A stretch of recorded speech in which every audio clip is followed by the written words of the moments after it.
नमस्कार, कार्यक्रम कल 24 मा स्वागत छ। म राजीव खत्री।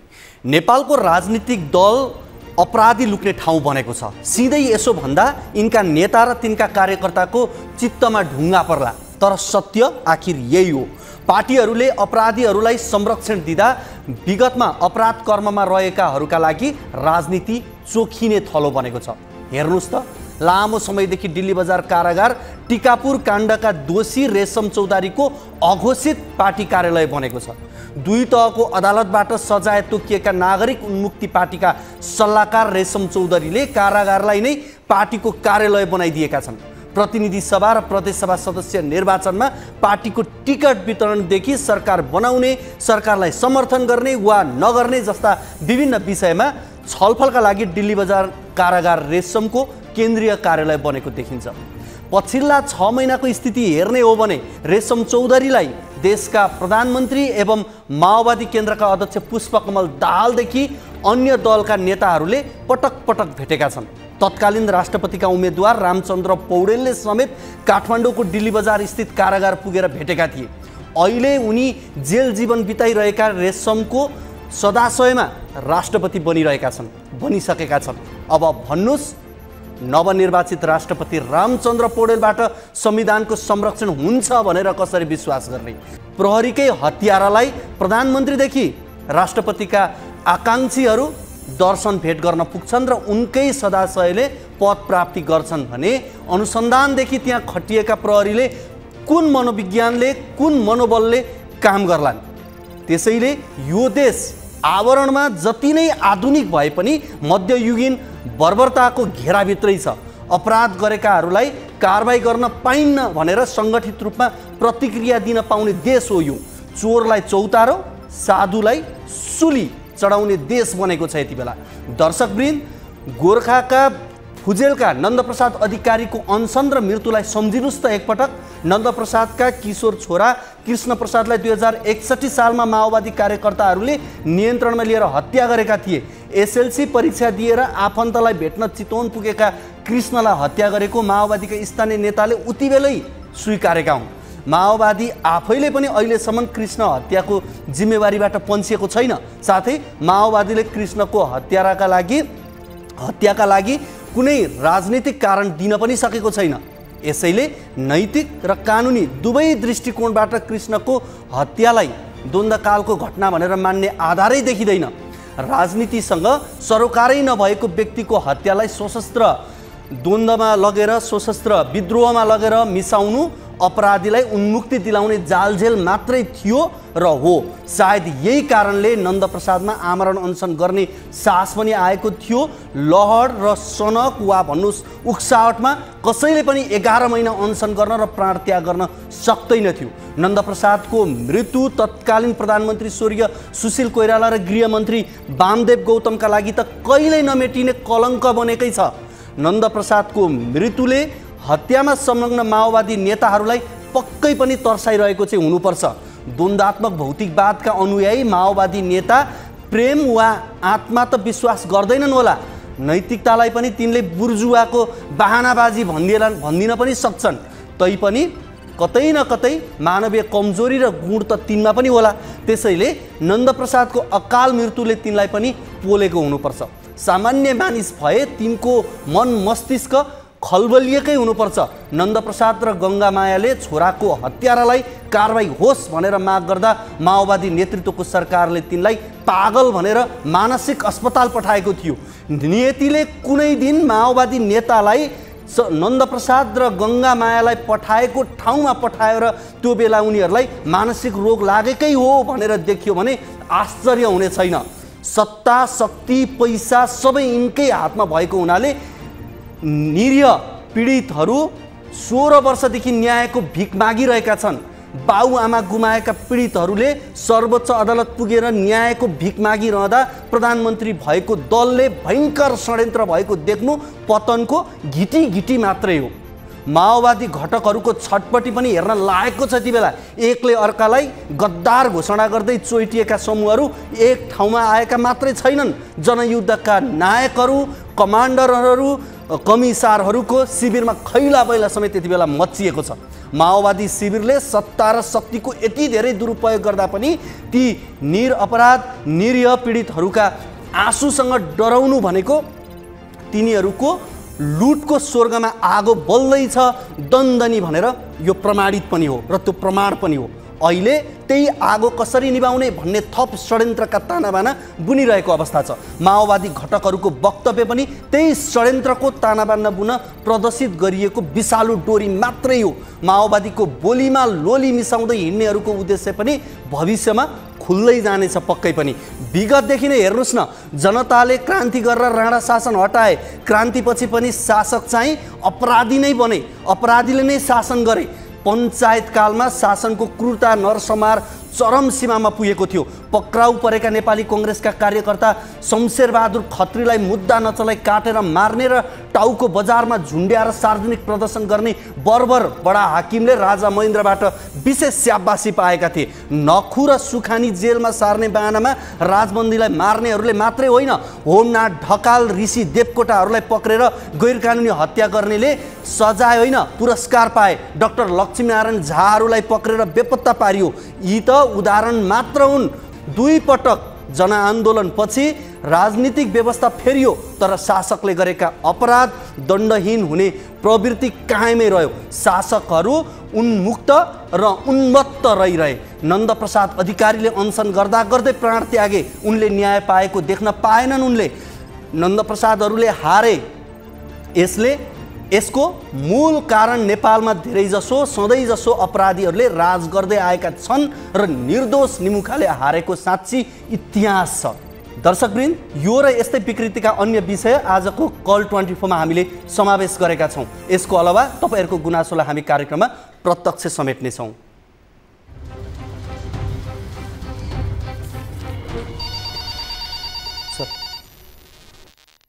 दर्शकवृन्द, हामीलाई सम्पर्क गर्नका लागि हाम्रो टोल फ्री नम्बर 166001 12424 र एनसीएल नम्बर 98015724 र एनटिसी 9845 615654 मा कल गर्न सक्नुहुनेछ। तपाईले एनसीएल को नम्बरमा भाइबर मार्फत पनि गुनासाहरू टिपाउन सक्नुहुनेछ। तपाईका जुन कुनै समस्या जुनसुकै जिज्ञासा कार्यक्रममा निर्धक्कसँग राख्न सक्नुहुनेछ। यति बेला भने हामीसँग कोही दर्शक हाम्रो फोन सम्पर्कमा हुनुहुन्छ, उहाँसँग कुराकानी गरौँ। हजुर नमस्ते। हजुर नमस्ते। कहाँबाट को बोल्दै हुनुहुन्छ? म यहाँ यता झापाबाट टियु को विद्यार्थी बोल्दै छु। हजुर, नाम भन्नुहुन्छ? म टियु के विद्यार्थी भन्नु। ठिक छ ठिक छ, तपाईको समस्या राख्नुहोस् त, के छ?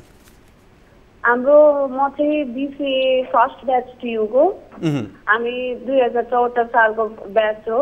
हजुर। अहिले यो अब बिचमा कोभिडले गर्दाखेरि हाम्रो पढाइ चाहिँ 5 वर्षदेखि 6 वर्षै लागिसक्यो र पनि हाम्रो चाहिँ यो 3 महिनामा आउनुपर्ने रिजल्ट नै हाम्रो चाहिँ 9 महिना लागिसक्यो। 9 महिनामा बल्ल रिजल्ट आयो। 9 महिनामा रिजल्ट आउँदाखेरि पनि रिजल्ट आएको 3 महिनासम्ममा पनि हामीले ट्रान्सक्रिप्ट पाएका छैनौँ। अब ट्रान्सक्रिप्टलाई चाहिँ हामी टियुको दिन अघि हामी धेरैचोटि 12-15 चोटि गइसक्यौँ। पहिला त्यहाँनिर बीसीएको एउटा सही निकाय नै छैन। बीसीएको सही निकाय नै नभएर हाम्रो फर्म नै कहाँ बुझाउने भनेर नि छैन। अहिले हाम्रो फर्महरू चाहिँ जबरजस्ती स्टुडेन्टहरूले आन्दोलन गरेर हाम्रो फर्म चाहिँ कहाँनिर भने स्टोर रुममा लगेर राखिदिनु भएको छ।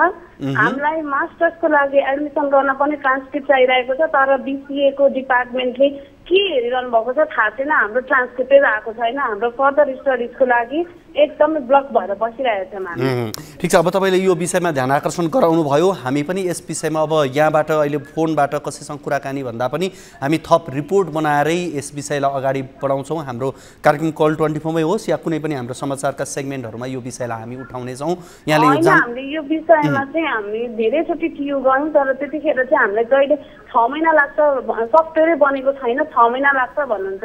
अब तपाईँ आफै भन्नु न, एउटा ट्रान्सक्रिप्टको लागि स्टुडेन्टले 6 महिनासम्म कुर्नुपर्छ भने हामीले बाँकीको कसरी गर्नु? ठिक छ, तपाईँलाई हामी फेरि पनि फोन सम्पर्क गर्छौँ र यो विषयलाई हामी उठान गर्छौँ है त। हजुर यहाँलाई हामी फोन सम्पर्क गरेर यस विषयमा थप बुझ्छौँ र हामी टियुमा पनि गएर यस विषयमा प्रश्न अनि सोध्छौँ। एउटा अर्को सुन्नु न, हाम्रो चाहिँ यो ट्रान्सक्रिप्टको फर्स्ट ब्याच भएका कारणले फर्मेटै डिसाइड भएको छैन भन्नुहुन्छ, फर्मेटै डिसाइड भएको छैन भन्नुहुन्छ। 4 वर्षसम्म चाहिँ टियुले के हेरेर बस्यो त हाम्रो सफ्टवेयरै नबनाइकन? अहिले फर्मेटै बनिएको छैन भनेर भन्नुहुन्छ उहाँहरू? छैन, फर्मेटै बनेको छैन, सफ्टवेयरै बनेको छैन भन्नुहुन्छ। कहिले सफ्टवेयर बनिसकेको छ, टेस्टिङ फेजमा छ भन्नुहुन्छ, कहिले सफ्टवेयरै बनेको छैन भन्नुहुन्छ। 2074 सालमा स्टुडेन्टलाई एडमिसनमा राखिसकेपछि त्यो एडमिसनको कति जति विद्यार्थीहरू यसबाट प्रभावित हुनुभएको छ? अहिले कति जति विद्यार्थी? हामी नेपालमा 6 वटा कलेज भन्दा लगभग हामी 150 जना विद्यार्थीहरू हामी सबैजना यसको चाहिँ एकदमै अभावमा परेर बसिरहेका छौँ। हस् हस् हस् हस्, धन्यवाद यो जानकारीका लागि यहाँलाई। र यहाँले समस्या राखिदिनु भयो, यस विषयमा हामी थप फलोअप गर्नेछौँ। हामीसँग एकजना विद्यार्थी हुनुहुन्थ्यो, उहाँले आफ्नो समस्या राख्दै हुन्थ्यो। यस विषयमा हामी आगामी कार्यक्रममा फेरि जोड्ने प्रयास गर्नेछौँ। कार्यक्रममा यति बेला भने लागौँ पहिलो रिपोर्टतर्फ।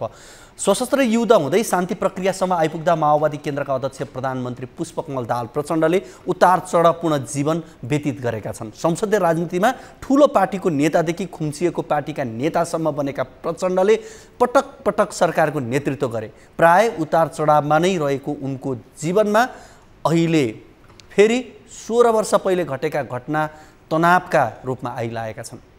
प्रचण्ड विरुद्ध दायर रिटमा सर्वोच्च अदालतले कारण देखाउ आदेश जारी गरेको छ। अर्कातिर जनयुद्धकालीन मुद्दाकै कारण माओवादी धारलाई एकीकृत गर्ने बाटो पनि खुल्ला भएको छ। यस्तो अवस्थामा अब के गर्लान् त प्रचण्ड? सङ्क्रमणकालीन न्यायलाई प्रभावित तुल्याउँदै परिवर्तन र माओवादी आन्दोलनमाथि नै प्रश्न उठाउन थालिएको भन्दै सर्वोच्चको कदममाथि नै प्रश्न उठिरहेको बेला सर्वोच्चको कारण देखाउ आदेश र मुद्दाको अग्राधिकारको अवस्था कस्तो भन्ला हेरौँ यो रिपोर्ट।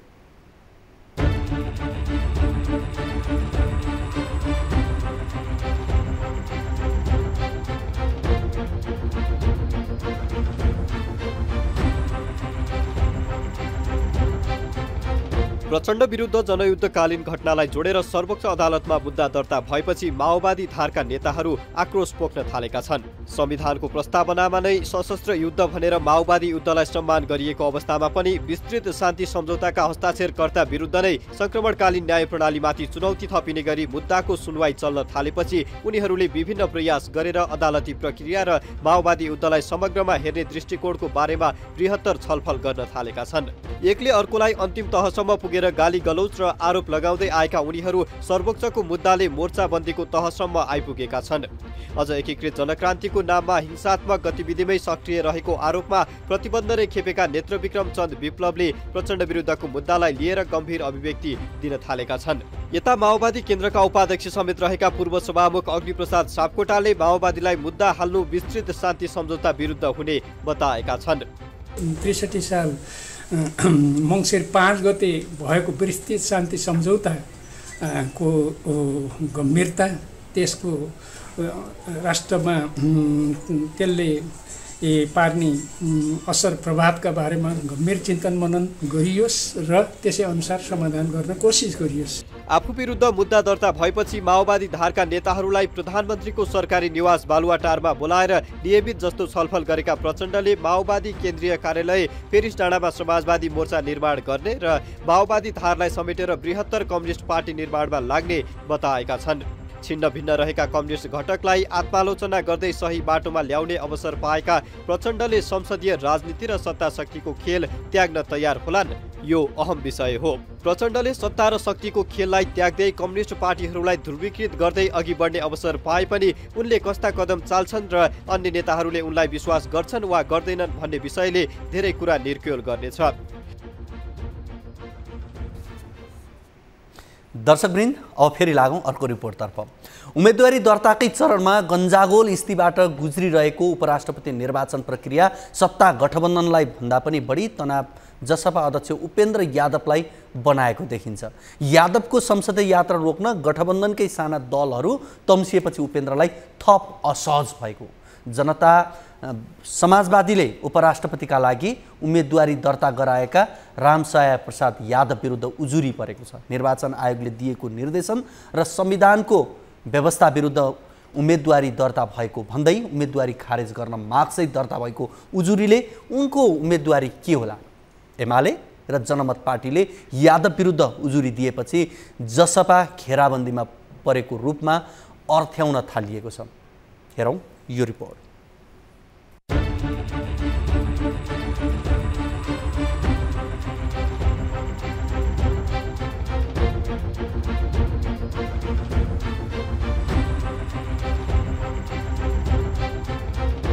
संविधानले राष्ट्रपति र उपराष्ट्रपति फरक समुदाय वा लिङ्गबाट हुनुपर्ने व्यवस्था गरेको भन्दै एमाले राष्ट्रपतिमा रामचन्द्र पौडेल निर्वाचित भइसकेको अवस्थामा उपराष्ट्रपतिमा पुरुष उम्मेद्वार हुन नसक्ने भन्दै राम सहाय विरुद्ध उजुरी दिएको छ। एमाले सांसद महेश कुमार बर्तौलाले संघीय संसद भवन स्थित राष्ट्रपति तथा उपराष्ट्रपति निर्वाचन कार्यालयमा उजुरी दर्ता गराएका छन्। यस्तै जनमत पार्टीले समेत उनी विरुद्ध राष्ट्रपतिमा पुरुष खस आर्य समुदायबाट निर्वाचित भइसकेकोले उपराष्ट्रपतिमा महिला हुनुपर्ने माग राखेर उजुरी दिएको छ। राम सहाय जसपा संसदीय दलका नेता समेत हुन्। जसपा अध्यक्ष उपेन्द्र यादवका विश्वासपात्र राम सहाय वरिष्ठ नेता अशोक राईलाई पन्छ्याउँदै संसदीय दलको नेता चयन भएका हुन्। यसमा उपेन्द्रको आशीर्वादले काम गरेको बताइन्छ। राम सहाय उपेन्द्रलाई उपचुनावबाट संसदीय यात्राका लागि सहयात्री बन्न उपराष्ट्रपतिका लागि तयार भएका छन्। तर सत्ता गठबन्धन दलको तर्फबाट राष्ट्रपतिमा भएको सहमति उपराष्ट्रपतिमा आइपुग्दा कसरी कायम हुन सकेन, यो खोजीको विषय पनि हो। तर चौतर्फी रूपमा उपेन्द्रलाई संसदीय चुनावमा जानै नदिने गरी विभिन्न कोणबाट दबाव सृजना भएको बताइन्छ। मधेस केन्द्रित दलहरू नै उपेन्द्र विरुद्ध मोर्चाबन्दीमा जुटेका छन्। तर दलहरूले महिला उम्मेद्वारलाई समावेशिताको सिद्धान्त अपनाएर स्थान दिनुपर्ने बताए पनि यसको अन्तर्य के हुन सक्छ, यो विषय बिस्तारै खुल्दै जाला। अवस्था जे जस्तो भए पनि जसपा गठबन्धनभित्रै असुरक्षित छ वा अन्तिममा जसपाले नै उपराष्ट्रपतिमा बाजी मार्छ, प्रतीक्षाको विषय बन्न पुगेको छ। उपेन्द्रको सत्ता मोहकै कारण पनि सत्ता गठबन्धन गिजोलिने डर भने बढ्न थालेको छ। जनमत पार्टी, लोकतान्त्रिक समाजवादी पार्टी र नागरिक उन्मुक्ति पार्टीले उपराष्ट्रपतिमा सहकार्य गरेका छन्।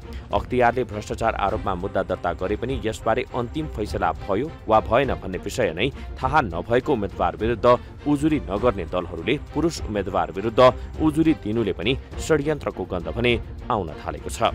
समावेशिताको सिद्धान्तलाई दलहरूले अंगीकार गर्नै पर्छ, तर भ्रष्टाचार मुद्दा भन्दा ठूलो कुरा महिला वा पुरुष भन्ने पक्कै हुन सक्दैन।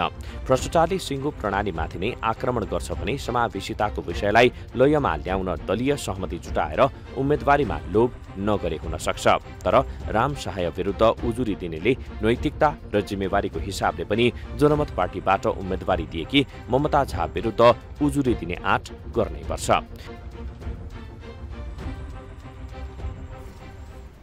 दर्शकवृन्द, हामीले यो चासो र चर्चाको आधारमा यी रिपोर्टहरू प्रसारण गर्यौं र अब हामी यसै विषयमा कुराकानी गर्न गइरहेका छौं। यति बेला हाम्रो फोन सम्पर्कमा हुनुहुन्छ प्रतिनिधि सभा सदस्य एवं नेकपा एमालेका नेता महेश कुमार बर्तौला, जसले संसद भवन स्थित राष्ट्रपति र उपराष्ट्रपति निर्वाचन कार्यालयमा उजुरी समेत दर्ता गराउनु भएको थियो। उहाँसँग हामी यति बेला कुराकानी गर्छौं। महेशजी, यहाँलाई कार्यक्रम कल 24 मा स्वागत छ। धेरै धन्यवाद छ।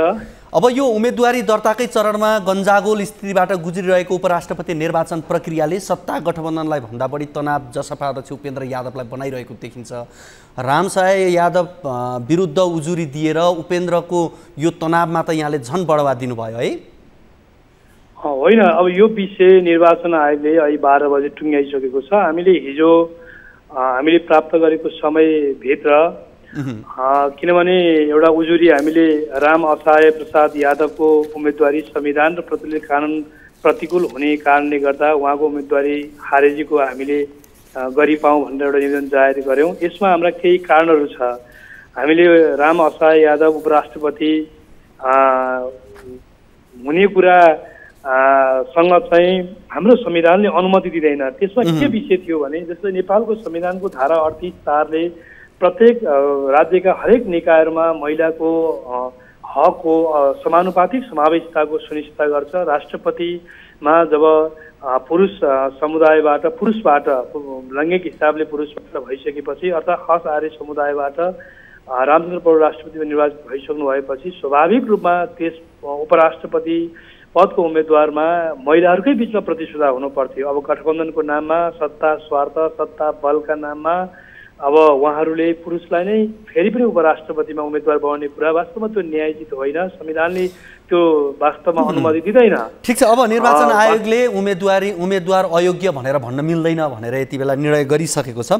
अब तर विशेष गरी हेर्ने भने नेपालको संविधानको धारा 70मा राष्ट्रपति र उपराष्ट्रपति फरक फरक लिङ्ग वा समुदाय भन्ने कुरा त थियो नि त, त्यो कुरालाई चाहिँ यहाँले किन नजरअन्दाज गर्नुभयो? हो, हाम्रो नेपालको संविधानको धारा 70मा के भन्छ भने राष्ट्रपति र उपराष्ट्रपति अलग लिङ्ग वा समुदाय हुनुपर्छ भन्छ। त्यसै गरी म यहाँहरूलाई कोड गर्न चाहन्छु, नेपालको संविधानको धारा 38(4) मौलिक हकको रूपमा जे रहेको छ त्यो विषयमा प्रत्येक राज्यका निकायहरूमा महिलाको समानुपातिक सहभागिता भन्छ। एक दोस्रो कुरा, राष्ट्रपति तथा उपराष्ट्रपति निर्वाचन ऐन 2074 को दफा तपाईँले हेर्नुला दफा 16 को उपदफा 5 मा के प्रश्नसँग लेखिएको छ भने राष्ट्रपति र उपराष्ट्रपतिको हकमा एउटै समुदाय वा लिङ्गको चाहिँ दुवै पदमा नहुने कुरालाई उसले जोड गरेको छ। अर्थात् राष्ट्रपति वा उपराष्ट्रपतिमा एउटै लिङ्ग वा एउटै समुदायको हुने छैन भनेको छ र त्यही दफा 16 को 5 को स्पष्टीकरण खण्डमा समुदाय भन्नाले खस, आर्य, मधेसी, थारू, दलित समुदायलाई बुझाउँछ। यस धाराको प्रयोजनको लागि भनेर प्रष्ट उल्लेख गरेको छ। भनेको अर्थ प्रचलित कानुन बमोजिम खस, आर्य, मधेसी, दलित, थारू समुदायबाट रामचन्द्र पौडेलको उम्मेदवारीलाई त्यो ऐनको त्यस प्रावधानले यस कुरालाई भन्छ।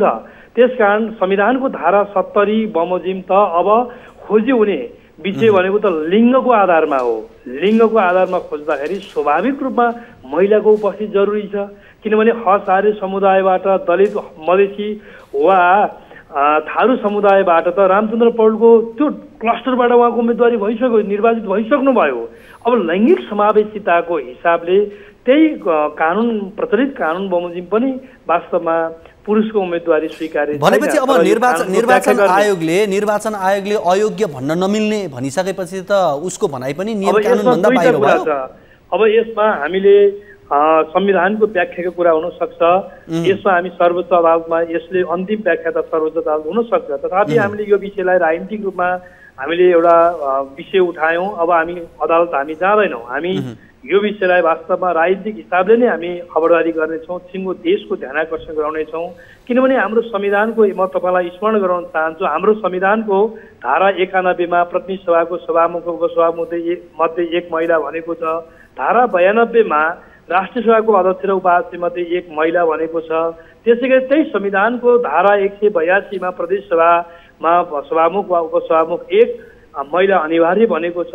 पालिकाका अध्यक्ष उपाध्यक्षहरू, मेयर उपमेयरहरूमा पनि एक महिला पुरुषको सन्तुलन मिलाउने कुरा भनेको छ। यसको अर्थ नेपालमा 51.4% महिलाको सहभागिता हाम्रो संविधानको प्रस्तावनामै समानुपातिक समावेशी सिद्धान्तलाई स्वीकार गरेको, हाम्रो संविधानको धारा 4 ले समावेशी राज्य हो हाम्रो देश भनेर चाहिँ त्यस प्रकारले कल्पना गरेको, समग्र संविधानको स्पिरिट र भावना चाहिँ महिलालाई राष्ट्रपति पनि नहुने, उपराष्ट्रपति पनि नहुने, प्रधानमन्त्री पनि नहुने, सभामुख पनि नहुने, उपसभामुख, यो चाहिँ यो विषय कति सान्दर्भिक छ।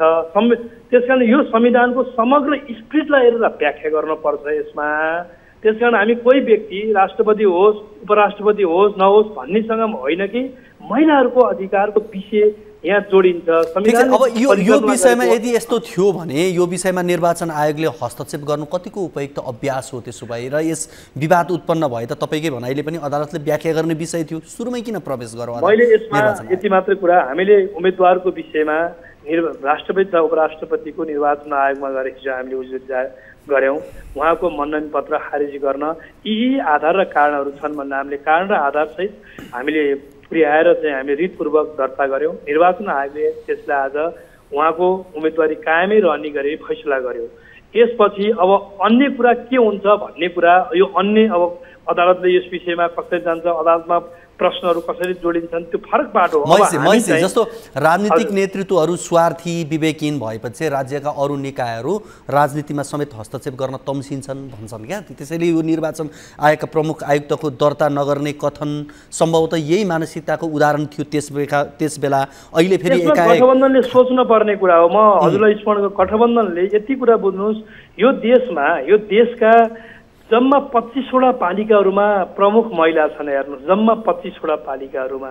त्यस कारणले गर्दाखेरि कयौं पालिकाहरूमा हेर्नुहोस्, कयौं पालिकाहरूमा दुवै पदहरूमा पुरुष छन्, किनभने गठबन्धनका नामका कारणले गर्दाखेरि। त्यसका गठबन्धनका नामले सत्ता स्वार्थ वा सत्ता दाउपेचले गर्दाखेरि महिलाहरूको एउटा अधिकारलाई चाहिँ वास्तवमा निरुत्साहित गर्ने, उहाँहरूको सहभागितालाई अस्वीकार गर्ने, यो भनेको त हेर्नुहोस् बलपूर्वक उहाँ महिलाहरू चाहिँ असक्षम हुन्छन्, अयोग्य हुन्छन् भन्न खोजेको कुरा देखियो नि। त्यस कारण यो कुरामा गठबन्धन आफैले सोच्नु पर्थ्यो। उहाँहरूले पनि काबिल महिलाहरू हुनुहुन्छ, उहाँहरूले उठाएर जिताए भइगयो हो। हामीले त एउटा किनभने कानुनी त राजनीतिक प्रश्न उठायौँ, गठबन्धनले सोच्ने कुरा हो। तर पनि हामीले एउटा टावरिङ पर्सनालिटी, यो देशको लोकतान्त्रिक आन्दोलनको वामपन्थी आन्दोलनको एउटा योद्धालाई हामीले उपराष्ट्रपतिको रूपमा प्रस्तुत गरेका छौँ। त्यसो हुँदाखेरि हामीले एउटा राजनीतिक प्रश्न उठाएका छौँ। सरकारले धेरै कुरा सोच्नु पर्थ्यो, सत्ता गठबन्धनले धेरै कुरा सोच्नु पर्थ्यो, तर उहाँहरूले विवेकमा बिर्को लागेको ठम्याइ छ हाम्रो। महेशजी अब फरक प्रसङ्ग तर अहिलेकै समसामयिक विषयमा मैले यहाँसँग कुराकानी गरेँ। विस्तृत शान्ति सम्झौता विपरीतका गतिविधिको सामूहिक प्रतिवाद गर्ने निर्णय गरेका माओवादी घटकहरूले अहिले सम्भवतः तपाईँ हामी कुराकानी गर्दै गर्दा पत्रकार सम्मेलन गर्दैछन्। अदालतसँग किन यति साह्रो तर्सिनुपर्ने अवस्था भयो होला, उहाँहरूलाई एकपटक यो बताइदिनुहोस् त। मैले हेर्नुहोस् यो पढमा अब एउटा सिम्पल कुरा, पीडितहरूले न्याय पाउनुपर्छ, त्यो न्याय समयमै पाउनुपर्छ। त्यस कारणले गर्दा पीडितले मलाई पीडा भयो, मैले न्याय पाउनुपर्छ भनेर राज्यसँग, अदालतसँग, न्याय दिने निकायसँग भन्न नपाउने हो भने योभन्दा चाहिँ हामीले मानव अधिकारको एउटा चाहिँ चरम हनन के हुन सक्छ। त्यस कारणले गर्दा हो शान्ति, कतिपय शान्तिसँग जोडिएका घटनाक्रमहरूलाई हामीले एउटा शान्तिको एउटा चाहिँ प्रक्रियाको फ्रेमवर्कभित्र राखेर टुङ्ग्याउनु पर्ने होला। तथापि नियोजित ढङ्गबाट, हिंसाको मनसायबाट, बदनियत राखेर, सफाइको नियत राखेर गरिएका बर्बर यातनापूर्ण नृशंस हत्याका घटनाहरू हेर्नुहोस्, यो बृहत शान्ति सम्झौताको फ्रेमभित्र पर्दैन भन्ने मलाई लाग्छ। तपाईँसँग म प्रवेश जस्तो अदालत र निर्वाचन आयोगको कुरालाई मैले यहाँ जोडेँ। यो बेला कतै फरक प्रसङ्गमा अदालत र निर्वाचन आयोगको सरकार विरुद्धको प्रयोग भएको त होइन भन्ने आशंका यति बेला देखिन्छ। अथवा सिधा भनौँ है त, हिजो राजनीतिक नियुक्ति त अदालतका कुरा किन नहुन्, या निर्वाचन आयोगका प्रमुख निर्वाचन आयुक्तका विषय किन नहुन्, जोडेर चाहिँ माओवादी एमालेबाट कतै प्रभावित भएको होइन भनेर यतिखेर आशंका गरिएको छ। के भन्नुहुन्छ? अब यो हेर्नुहोस्, अब यस्तो उहाँहरूले गरेका सबै प्रश्नको जवाफ दिइरहनुपर्छ, हामी त्यो ठान्दैनौँ।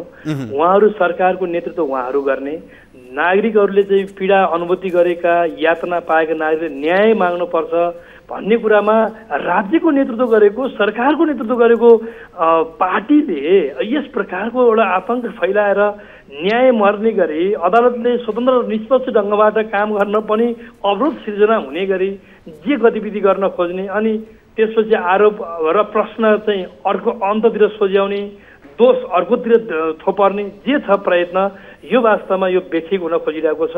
यसले देशलाई दिगो शान्तितर्फ, स्थायित्वतर्फ, स्थिरतातर्फ लान खोजेको अवस्था छैन। किनभने उहाँहरूमा जुन खालको अस्थिर मानसिकताबाट जुन प्रकारको छटपटी, एउटा चाहिँ एकदम चिचिचाहट उहाँमा देखिएको छ, यसले यो देशलाई एउटा वास्तवमा मैले भन्ने स्थिरतातर्फ, राजनीतिक एउटा चाहिँ मतलब एउटा चाहिँ सहज वातावरण निर्माणतर्फ, दिगो मुलुकलाई विकास र शान्तितर्फ लानका लागि उहाँहरू स्वयं तयार हुनुहुन्न भन्ने देखिएको छ। तर हामी एउटा नेकपा एमाले एउटा जिम्मेवार यो देशको विजय राजनीतिक शक्ति हुँदाको नाताले 3 करोड नेपाली जनताको चुलोको समृद्धि, अधिकार, सुशासन, खुसियाली र जनताको सुखियालीको पक्षमा दृढताका साथ उभिएर हामी काम गर्छौँ। हस् महेशजी, यो कुराकानीका लागि यहाँलाई धेरै धेरै धन्यवाद। धेरै धेरै धन्यवाद छ। नमस्कार। हजुर, हामीसँग हुनुहुन्थ्यो प्रतिनिधि सभाका सदस्य एवं नेकपा एमालेका नेता महेश बर्तोला, उहाँसँग हामीले कुराकानी गऱ्यौँ। कार्यक्रम यति बेला भने लागौँ फेरि अर्को रिपोर्टतर्फ। फागुन 19 गते बसेको मन्त्री परिषद बैठकले किसानलाई मध्यनजर गर्दै दुधको मूल्य 9 रुपियाँले वृद्धि गर्यो। सरकारले किसानलाई 9 रुपियाँ प्रति लिटर दुधको मूल्य बढाउँदा निजी दुग्ध डेरीहरूले भने आफू खुसी 14 रुपियाँसम्म मूल्य बढाएका छन्। निजी डेरीहरूको आफू खुसी मूल्य वृद्धिबाट किसानलाई भन्दा बिचौलियाहरू झनै मोटाउने काम भएको देखिन्छ, जसले गर्दा उपभोक्ताहरू मारमा परेका छन्। टिभी जर्नलिस्ट गणेशमान बसेलको यो रिपोर्ट हेरौँ।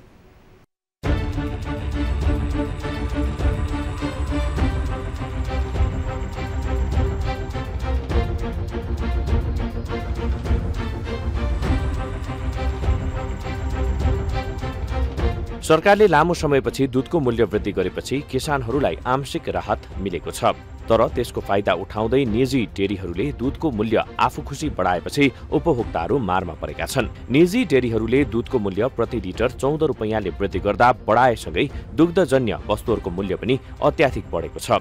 दूधको मूल्यसँगै पनिरको मूल्य प्रति किलो 140 रुपैयाँले भने घिउको मूल्य प्रति किलो 200 रुपैयाँ तथा दहीको मूल्य 25 रुपैयाँले वृद्धि गरिएको छ। दूध तथा दुग्धजन्य पदार्थको मनोमानी मूल्य वृद्धि गरिएको भन्दै उपभोक्ताहरूले निजी डेरीहरूको आलोचना गरिरहेका छन्। निजी डेरीहरूले त्यसको 9 को 14 भनेपछि 5-6 रुपियाँ पैसा बढाएर फेरि लिन थाले। त्यसको मात्र सारा उपभोक्तालाई पर्यो। त्यो बढेको दाम चाहिँ किसानको खातामा जाने भएर कुरा।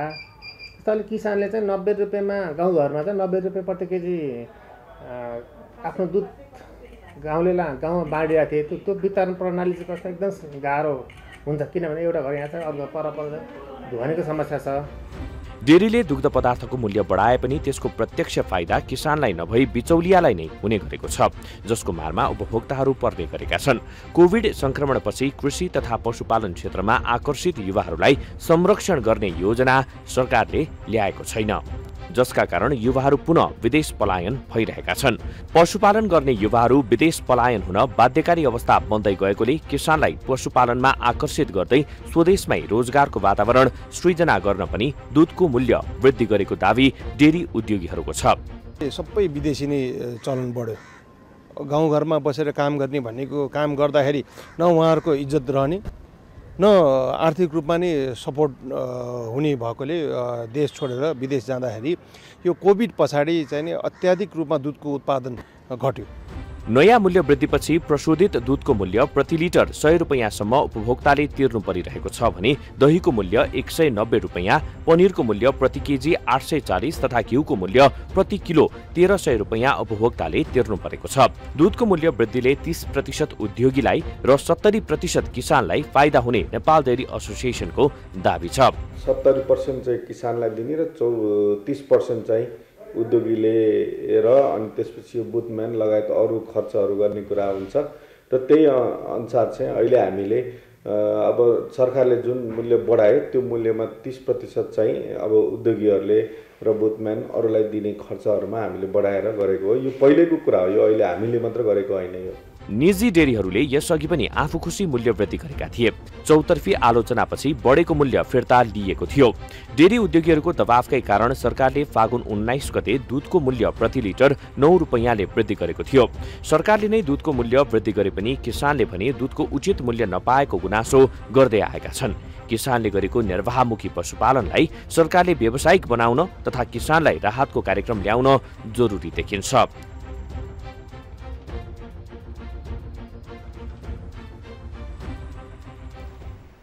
दर्शकवृन्द, यसै विषयमा कुराकानी गर्नका लागि यति बेला हामीसँग नेपाल डेरी एसोसिएसनका महासचिव प्रहलाद दाहाल हाम्रो फोन सम्पर्कमा हुनुहुन्छ। उहाँसँग कुराकानी गरौँ। प्रहलादजी, यहाँलाई कार्यक्रम कल 24 मा स्वागत छ। हजुर, धन्यवाद। अहिले अध्यक्ष हो म, है, महासचिव भन्दा पनि। अध्यक्ष हुनुहुन्छ, माफ गर्नुहोला। फागुन 19 गते बसेको मन्त्री परिषद बैठकले किसानलाई मध्यनजर गर्दै दूधको मूल्य 9 रुपैयाँले वृद्धि गर्यो, तर तपाईहरूले आफू खुसी 14 रुपियाँ बढाइदिनु भयो। यो मोनोपोली किन?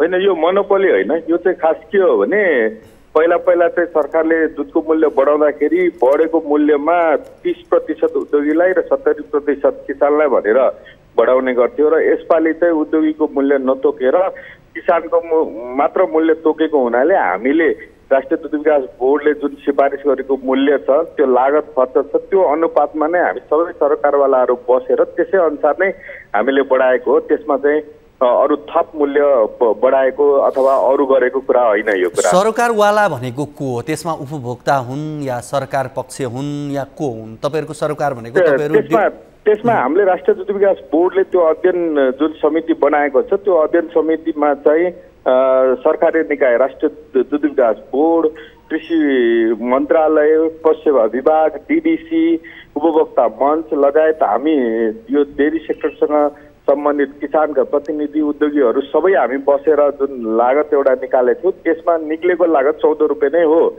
तर पछि छलफल हुँदै जाँदाखेरि राष्ट्रिय दुध विकास बोर्डले चाहिँ 14 रुपियाँ सिफारिस नगरेर 10 रुपियाँ मात्रै सिफारिस गर्यो। तर हामीले त्यहाँ एउटा सरकारवालाहरू सबैले हामीले चाहिँ एउटा हाम्रो चाहिँ अब्जेक्सन जस्तो चाहिँ त्यहाँ हामीले 14 रुपियाँ नै हो। तर अहिले तत्कालले यति हुँदाहुँदै पनि अब यो मूल्य बढ्ने कुरामा चाहिँ हामीले अन्यथा रोक्नु हुँदैन, यसलाई गरौँ। तर हाम्रो चाहिँ यही कुरा हो भनेर हामीले चाहिँ त्यही कुरा नै 14 रुपियाँकै कुरामा असहमति पत्र पनि हामीले लेखेका थियौँ। र त्यसै अनुसार जुन राज्यले त्यहाँ भएको भन्दा फरक हुन गयो र त्यसपछि चाहिँ हामी उद्योगीहरूले पाउने जुन हिस्सा छ त्यो हिस्सा नपाइसकेपछि किन्ने कुरामा बढी मूल्य हालेर किन्ने र बेच्नमा सस्तो त कसैले पनि बेच्न सक्दैन। र फेरि अरू सेक्टर जस्तो यो डेरी सेक्टरमा चाहिँ मूल्य आफैले निर्धारण गरेर पटक पटक आजको भोलि फेरि पर्सि निकोसी गर्ने कुरा पनि हुँदैन, गर्ने अहिलेसम्म गर्ने होइन सर। अब यहाँहरूले पहिला पनि यसरी नै मूल्य बढाउनु भएको थियो, व्यापक विरोध भएपछि यहाँहरूले फिर्ता लिन बाध्य हुनुभएको थियो। अब यो सरकारले लामो समयपछि दुधको मूल्य वृद्धि गरेपछि किसानलाई आंशिक राहत मिलेको देखिन्थ्यो, तर त्यसको फाइदा उठाउँदै तपाईँहरू निजी डेरीहरूले चाहिँ दुधको मूल्य आफू खुसी बढाएपछि त यो त उपभोक्ताको ढाड सेक्ने काम भयो नि, होइन र? होइन, यसमा उपभोक्ताहरू कसैको पनि असहमति छैन। हजुरले बजारमा मूल्य बढ्यो होइन, कहीँ कतैबाट विरोध आएको छैन। किनभने बजारमा मूल्य नै सबै कुराको बढिसकेपछि दुधको मात्र मूल्य बढ्नु हुँदैन भनेर त कसैले पनि भन्नुहुन्न नि त। लागत अनुसारको त अझ पनि भनेको तपाईँहरूले अहिले मूल्य बढाइदिँदा उपभोक्ताहरू खुसी नै छन्, दुःख मनाउ गरेका छैनन्? खुसी त कोही पनि मूल्य बढ्दा खुसी त कोही पनि हुनुहुन्न, भइँदैन। तर सबै कुराको मूल्य बढ्दा दुधको मात्र मूल्य बढ्नु हुँदैन भनेर त कसैले पनि भन्नुहुन्न। त्यो कुरा सबैले बुझ्नु भएको छ होइन। तपाईँले भन्नुहोस् 27-28 डिजल पेट्रोलको भाउ बढेको छ, त्यो प्रत्यक्ष असर चाहिँ डेरी सेक्टरमा परेको छ, बैंकको ब्याज बढेको छ, घर भाडा बढेको छ, तलब बढेको छ। यो यावत कुराहरू बढ्दाखेरि डेरी सेक्टरमा चाहिँ दुधको मूल्य बढ्नु हुँदैन भनेर त कसैले पनि भन्दैनन् नि त यो कुरा होइन। अब यस्तो हो, तपाईँको पेट्रोल भारतबाट आउँछ होला, त्यसका बाहनाबाजी छुट्टै होलान्, ब्याङ्कहरूका आफ्ना कुरा होलान्, सबैतिर फटाइ नै फटाइ भयो, सबैतिर नराम्रो भयो। त्यस कारणले हामीले पनि त्यसको फाइदा उठाएको हो भने यहाँले भन्न खोज्नुभएको फटाइ गरेर भने हामीले फटाइ गर्ने कुरा होइन के। हजुरले के बुझिदिनु पर्यो भने डिजल पेट्रोलको भाउ बढ्ने बित्तिकै ट्रान्सपोर्टेसनमा बढ्ने मूल्यले त त्यसको डेरीमा पनि असर पर्छ नि त। बैंकको अब ब्याज दर बढ्ने बित्तिकै त्यसको असर यतापट्टि पर्छ नि, होइन? त्यो त त्यसका लागि त प्रोसेस होला नि त। त्यो जसरी किसानलाई फाइदा हुने हिसाबले सरकारले निर्णय गर्यो त्यही बाटो तपाईँहरूले अपनाउन पनि सक्नुहुन्थ्यो होला नि त। यो त तपाईँहरूले आफ्नो मनोबली तरिकाले हजुरले पनि कुनै पनि कुरा चाहिँ किन्दाखेरि चाहिँ हजुरले 20 रुपियाँमा किन्नुहुन्छ अनि बेच्दाखेरि हजुरले त्यसलाई 10 रुपियाँमा बेच्न त सक्नुहुन्छ त, सकिँदैन नि। हामीले मात्र होइन, डिडिसीले पनि त ल सरकारकै अनुदानमा सञ्चालित जुन डेरी छ डिडिसी सरकारी लगानीमा डिडिसीले पनि त बढाउँदैछ भोलिदेखि 1 गतेदेखि। भनेपछि त कोही कसैले पनि तपाईँको खरिद गरेको भन्दा कम मूल्यमा त बेच्न सक्दैन नि। त्यसमा त्योभन्दा बढी गर्यो, अरू कुरा गर्यो भने यहाँले भनेको जस्तो यो नराम्रो कुरा होला होइन। तर जे कुरा आवश्यक छ, जे कुरा आफूले तिरेको छ त्यो कुरामा केही पर्सेन्ट मुनाफा राखेर बेच्नु त त्यो त स्वाभाविक हो नि, होइन? हामीले बजारमा अरू कुरा हेर्नु, कृषि उपजहरूको जुन कुरा आज एउटा मूल्य हुन्छ, भोलि एउटा हुन्छ, पर्सि एउटा हुन्छ। तर दुधको त अहिले यसरी बढाइसकेपछि फेरि एउटा निश्चित समयसम्म त बढाउने कुरा पनि हुँदैन, बढ्दा पनि बढ्दैन नि त। होइन, किसानले 70% लिन्छन्, फाइदा लिन्छन् भनेर यहाँहरूकै तथ्याङ्क मैले राखिरहेको छु है। जस्तो दुधको मूल्यमा 70 त्यस्तो होइन। हजुरले यसलाई त्यसरी बुझ्नु भएन। यसलाई बढेको मूल्यमा 70% किसानले पाउने, 30% उद्योगीले लिन पाउने हो। र त्यसमा योपालि गभर्मेन्टले के गर्यो भने पहिला चाहिँ जुन मूल्य बढाउँथ्यो त्यो बढेको मूल्यमा चाहिँ 30 र 70 भनेर हामीले गर्थ्यौँ भने यसपालि चाहिँ किसानको मात्र मूल्य चाहिँ सरकारले तोकिदियो र बाँकी तोकिदिएन, खुल्ला छोडिदियो। मैले यहाँलाई भन्न खोजेको यही कुरा चाहिँ यहाँले सरकार मार्फत नै निर्णय गरेर लिएर आउने सक्ने अवस्था चाहिँ थिएन, मोनोपोली नै गर्नुपर्ने अवस्था थियो। यही कुरालाई हजुरले 5-6 महिनादेखि हामी त्यो कुरामा लाग्यौँ, सारा गर्यौँ हामीले होइन, त्यो कुरा भएन। तपाईँको नभइसकेपछि चाहिँ अब यो कसरी कसले बुझेर कसको इन्ट्रेस्टमा त्यसरी यस्तो निर्णय भएको त हामी जान्दैनौँ होइन। हामीले गरेको सिफारिसमा त अझ राष्ट्रिय दुध विकास बोर्डले गरेको सिफारिसमा 10 रुपियाँ थियो, त्यता किसानले 7 रुपियाँ पाउने, उद्योगीले 3 रुपियाँ पाउने भन्ने थियो। र बिचमा यो कहाँबाट के खेल भएर तपाईँको यो जुन बढी बढाउने कुरा भयो, यसले त होला किसानलाई अहिले तत्कालीन फाइदा देखियो भने इभन किसानको पनि असहमति नै थियो नि यसमा। एउटा थियो त। यहाँसँग यो कार्यक्रमको यो कुराकानीको अन्त्यमा पनि छौँ। अहिले यति मात्रै भनिदिनुहोस्, दुधको मूल्य वृद्धिले यति बेला किसानलाई आंशिक राहत, बिचौलियालाई मालामाल बिचौलिया भनेर यहाँहरूलाई भनिरहेको छन्, के भन्नुहुन्छ अन्त्यमा? होइन, यो त गलत कुरा हो, त्यसरी भन्न मिल्दैन। किसानलाई केही राहत भएको छ, यसमा ठिकै छ। र अब हामी सबैजना मिलेर दुधको मात्र होइन कि त्यसमा सबै कुरा मूल्यको कसरी चाहिँ हामीले निवारण गर्ने, कसरी लागत घटाउने, त्यो मूल्य कसरी नियन्त्रण गर्ने भन्नेतिर सरकार लाग्नु पर्यो। र त्यो लाग्नको लागि मुखले भनेर होइन, काम गर्नु पर्यो।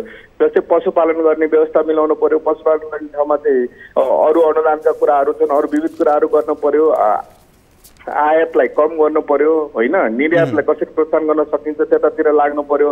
र व्यक्ति विशेषलाई हजुरलाई यसलाई उसलाई हामीलाई भन्नुभन्दा पनि यो शब्दहरू यसरी नकारात्मक शब्दहरू प्रयोग गर्नुभन्दा पनि यसलाई कसरी गर्न सकिन्छ भन्नेतिर लाग्यो भने सबैको हित हुन्छ।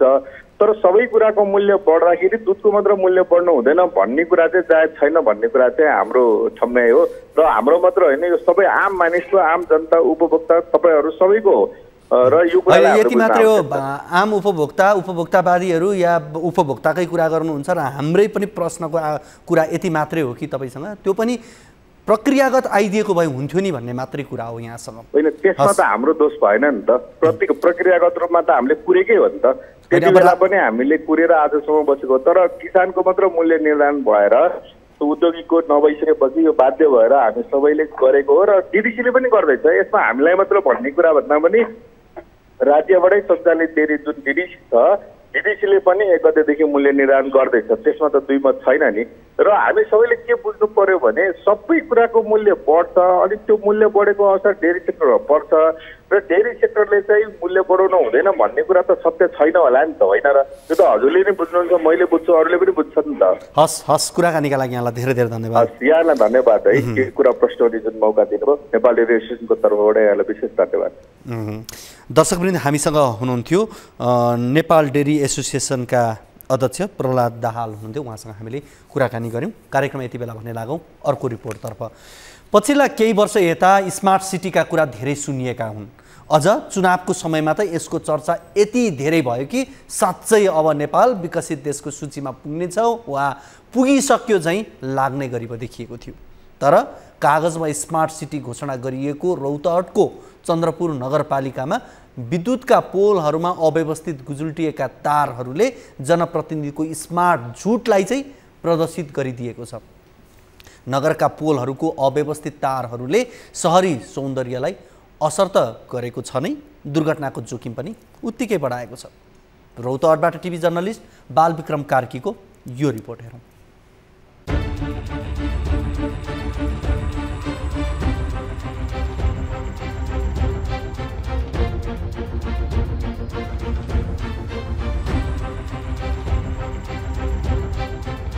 रौतहटको चन्द्रपुर नगरपालिकामा अवस्थित विद्युतीय पुलमा इन्टरनेट, केबल र टेलिकमका तार दुर्घटनाको कारण बन्ने गरेका छन्। नगर क्षेत्रभित्र रहेका अधिकांश पोलहरू अव्यवस्थित तारहरूले भरिएका छन्। केबल तथा इन्टरनेट सेवा प्रदायक कम्पनीहरूले तारहरू व्यवस्थित गर्नेतर्फ ध्यान दिएका छैनन्। अव्यवस्थित तारका कारण बारम्बार पोलमा आगो लाग्ने गरेकोले जोखिम बढेको स्थानीयको गुनासो छ। हावाहुरीको समयमा पोलको आगो स्थानीयको घरमा सल्केर ठूलो दुर्घटना समेत हुने जोखिम पनि उच्च रहेको छ। अब हेर्दा सानो सहर छ चन्द्रनगापुर, एउटा कल्पना गरियो भनेदेखि एउटा सुन्दर तरिकाले कल्पना गर्दाखेरि चन्द्रनगापुरलाई एउटा व्यवस्थित गर्न सकिने खालको सहर हो।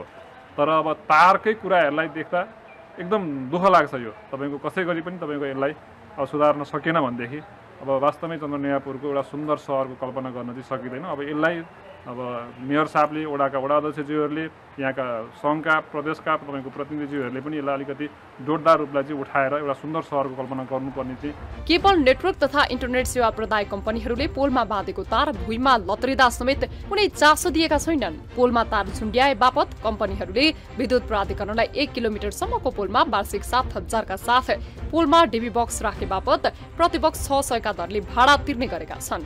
आफूले भाडा असुल्ने गरेका कारण पनि प्राधिकरणले यसतर्फ ध्यान दिएको छैन। यद्यपि तार व्यवस्थित गर्न आफूहरूले बारम्बार ताकेता गरेको विद्युत प्राधिकरण चन्द्र निगाहपुर वितरण केन्द्रका प्रमुख धीरेन्द्र कुमार यादव बताउँछन्। लत्रिएका जुन तारहरू छ केवल इन्टरनेटका तारहरू छन्, त्यसले गर्दाखेरि बेला बेला चाहिँ हाम्रो यहाँ सम्बन्धित सिस्टममा डिस्टर्बेन्स आएको र आगलागी भएको घटनाहरू छन्, जसको कारणले गर्दाखेरि हामी सम्बन्धित इन्टरनेट सेवा प्रदायक कम्पनीहरूलाई यहाँ अवस्थित कम्पनीहरूलाई हामीले पत्रचार गरेर त्यो लाइनहरू व्यवस्थित पार्नुहोस् भनेर हामीले पत्रचार गरिसकेका छौँ। तारको अत्याधिक गुजुल्टोका कारण कम्पनीहरूका कर्मचारीलाई कुन सेवाग्राहीको कुन तार हो छुट्याउनै सकस पर्ने गरेको छ। नगरपालिकाले पनि यसबारेमा चासो राखेको स्थानीय जनप्रतिनिधि बताउँछन्। केन्द्रीय सरकारबाट जे हुन सक्ने त्यसलाई व्यवस्थित गर्ने, यदि त्यो केन्द्रीय सरकारबाट हुन नसकेका बजेटहरू चाहिँ चन्द्रपुर नगरपालिकाबाट चाहिँ बजेट विनियोजित गरेर ती तार पोलको लागि चाहिँ व्यवस्थित गरेर एउटा दुर्घटनाबाट बचाउनु पर्ने अवस्था देखिन्छ। अब यो हावाहुरीको समय, चैत वैशाखको समय छ, त्यो तारहरू टच भएपछि आगलागी सुरु हुन्छ। अब हाम्रो एउटा मात्रै दमकल छ, भोलि यसले विभिन्न समस्याहरू उत्पन्न हुन सक्छ। अव्यवस्थित तारको समस्या चन्द्रपुर नगरपालिकामा मात्र नभई जिल्ला सदरमुकाम गौर तथा गरुडा, शिवनगर, कहटरिया, समनपुर लगायतका नगरमा पनि उस्तै छ।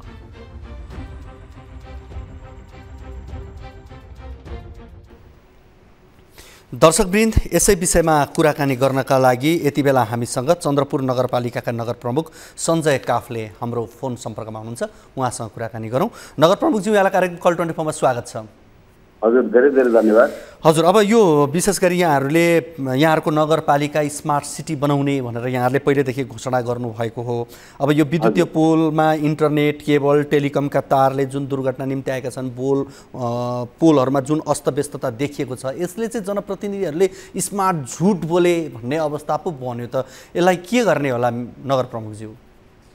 अब यो जुन विद्युतीय पोलमा चाहिँ विभिन्न तारहरू, नेट इन्टरनेटका कुराहरू छन्, यो चाहिँ यहाँको चन्द्रपुर नगरपालिकाको मात्र समस्याको कुरा पनि होइन, यो देशैभरि नै यस्तै किसिमको राज्यले जुन कुराहरूको चाहिँ सुचारू गर्छ त्यसलाई कसरी गर्ने हो भनेर एउटा दीर्घकालीन सोच नबनाइकन गरेको कारणले गर्दाखेरि पनि यो सबै समस्याहरू भ्यालीदेखि लिएर तपाईँको चाहिँ गाउँसम्म यो समस्या देशैभरिको समस्या हो। यसलाई चाहिँ अलिकति योजना जुन काम गर्ने हो त्यसलाई कसरी चाहिँ त्यसको अन्तिम चरणसम्म हामी जान्छौँ भनेर एउटा योजनाबद्ध मास्टर प्लान नबनाइकन गरेका कारणहरूले यो कुरा भएको छ, जसका कारणले हजुरले भनेको जस्तै दुर्घटनाहरू निम्ति कहीँ तारहरू तपाईँको चाहिँ हावाहुरीले लत्रेर बाइकहरू चलाउँदा, साइकलहरू चलाउँदाखेरि पनि अल्झेर मान्छेहरू दुर्घटनामा नपरेका पनि होइनन्।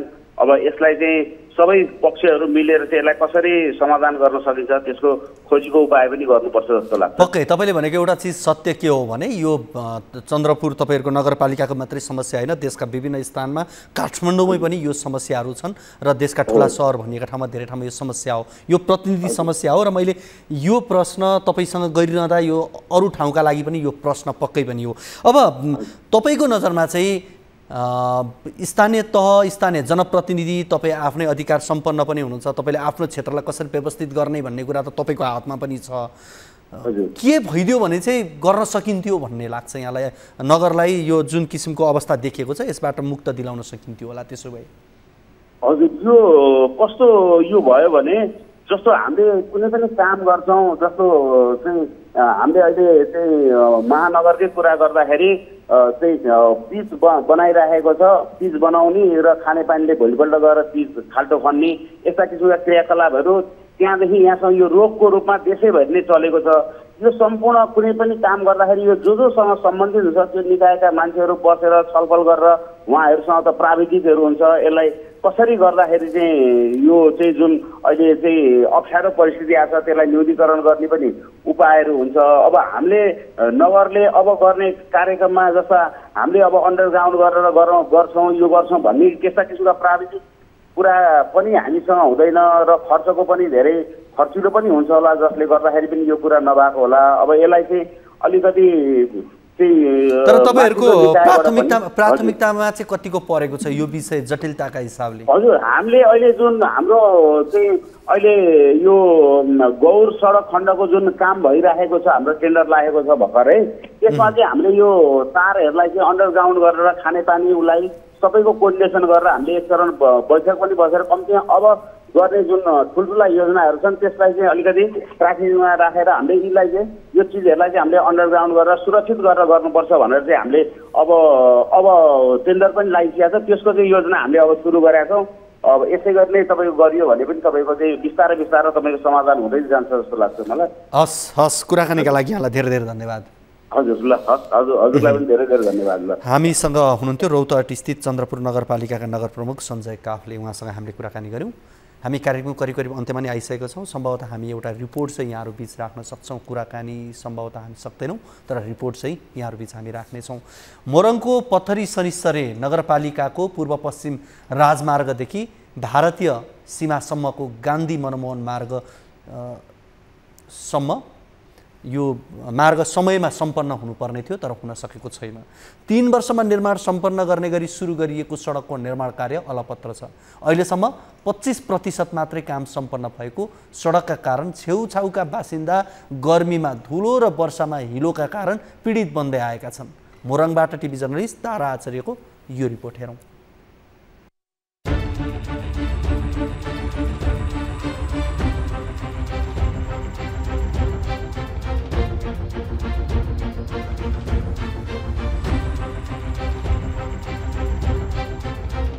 मोरङको पथरी शनिश्चरेमा 15 किलोमिटरको 2वटा प्याकेजमा 2076 साल कार्तिक महिनामा 3 वर्षमा निर्माण सम्पन्न गर्ने गरी गान्धी मनमोहन मार्गको ठेक्का दिएको थियो।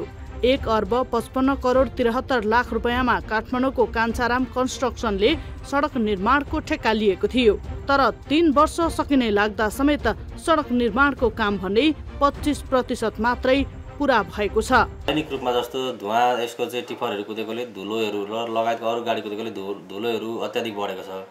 अर्को कुरा यसले चाहिँ के छ भने आफ्नो जुन सरकारसँग सम्झौता गर्दाखेरिको समय हो त्यो समयमा चाहिँ काम सम्पन्न नगरेकोले गर्दा यो अलपत्र जस्तो भयो। समयमा काम सम्पन्न नभएपछि 2080 साल कार्तिकमा निर्माण सम्पन्न गर्ने गरी म्याद थपिएको छ। सडक निर्माणमा ढिलाइ हुँदा एकातिर स्थानीयहरू पीडित भइरहेका छन् भने अर्कोतिर सडक निर्माणमा गिट्टी, बालुवा, जेसीबी र मजदुरहरू उपलब्ध गराएका पेटी ठेकेदारहरूले काम गरेको पैसा समेत नपाएको गुनासो गरेका छन्। 40 लाख रुपियाँ सर तपाईको एकजनाको? हजुर, एकजनाको। अरू त्यहाँ मेरो तल साथी एउटा केजना कन्ट्रेक्सन हुनुहुन्छ हैन, उहाँको झन्डै 1 करोड रुपियाँ जति बाँकी होला। एउटा प्रेम ढकाल हुनुहुन्छ, उहाँको 85 लाख जति बाँकी होला। बाँकी त्यो लेबर सेबरको सबै थुप्रै पैसा देख्दैन, माटो साटोहरूको त्यो भरेकोहरूको थुप्रैको पैसा देख्दैन उहाँले। आर्थिक सङ्कटका कारण गान्धी मनमोहन मार्गको काम समयमा सम्पन्न गर्न नसकिएको Kanchharam construction काठमाडौँका project manager Bimlesh यादवले बताए। बैंकले ऋण नदिएको, उधारोमा सामान पाउन छाडिएको र जग्गा बिक्री समेत नभएकाले आर्थिक सङ्कट परेको यादवको भनाइ छ। के छ भने अब लोन लिन खोज्यो, लोन पनि पाइरहेको छैन। अब मेटलहरू पनि अब क्यासमै हुने, अब फाइनेन्सियल क्राइसिस भएको, त्यसपछि अब कम्पनीले आफ्नो प्रोपर्टीहरू बेच्न खोज्दा अब प्रोपर्टीहरू पनि अहिले बिकिरहेको छैन, सेल भइरहेको छैन। गान्धी मनमोहन मार्ग निर्माणमा अहिलेसम्म ठेकेदारले करिब 27 करोड रुपियाँ भुक्तानी लगिसकेको हुलाकी राजमार्ग निर्देशनालय योजना कार्यालय इटहरीले जनाएको छ। संघीय सरकारले लगाएको ठेक्काका कारण स्थानीयहरू पीडित भइरहेको र पेटी ठेकेदारहरूले बक्यौता रकम माग गर्दै पथरी शनिश्चरे नगरपालिकामा उजुरी समेत हालेका छन्।